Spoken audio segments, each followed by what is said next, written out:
અમદાવાદ અને ગાંધીનગરના 11 બિલ્ડરો અને જમીન દલાલો જુગાર રમતા ઝડપાયા. નમસ્કાર મિત્રો, હું વિપુલ પટેલ, શિક્ષાપત્રી સંદેશ ન્યૂઝ સત્યની સાથે. એક નજર આજના મુખ્ય સમાચાર પર.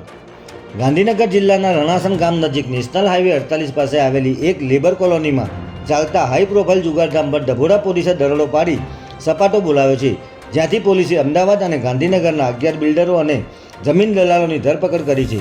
અમદાવાદના નાના ચિરોલા ખાતે રાકેશ ભરવાડ નામના ઈસમે પોલીસથી બચવા રણાસણની લેબર કોલોનીમાં પ્રથમ માળે એક મોટા રૂમમાં પંખા, સોફા અને ડબલ બેડ સહિતની તમામ સુવિધાઓ ઊભી કરી જુગારધામ શરૂ કર્યું હતું. ત્યારે પોલીસે અહીં દરોડો પાડી 6,69,000 રોકડ સહિત 1 કરોડથી પણ વધુનો મુદ્દામાલ જપ્ત કર્યો છે. અમદાવાદના સુભાષ બ્રિજ 4 રસ્તા પર શનિવારે મોડી રાત્રે એક યુવકની હત્યા નિપજાવનાર આરોપીઓ પૈકી 8 આરોપીને ઝડપી લેવામાં પોલીસને મોટી સફળતા મળી છે. સુભાષ બ્રિજ સર્કલ પાસે અજય સાલ્વી નામનો યુવક તેના ભાઈ સાથે ઊભો હતો, ત્યારે જૂના ઝઘડાની અદાવતમાં 10 લોકો ભેગા મળીને ટેમ્પોમાં આવ્યા હતા અને અજયની હત્યા નિપજાવી ફરાર થઈ ગયા હતા.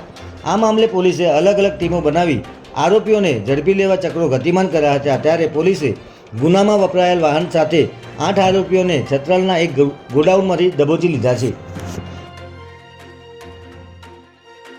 સુરતમાં 2 દિવસમાં વધુ એક દારૂની હાઈ પ્રોફાઇલ મહેફિલ પોલીસે ઝડપી લીધી છે, જેમાં મોડી રાત્રે ડુમ્મસ રોડ પર આવેલા સાયલન્ટ ઝોન વિસ્તારની જાણીતી રાજહંસ બેલીજા બિલ્ડિંગના એક ફ્લેટમાં દારૂની મહેફિલ માણવા માટે ભેગા થયેલા કાપડના 6 વેપારીઓને પોલીસે દારૂની બોટલો સાથે દબોચી લીધા છે.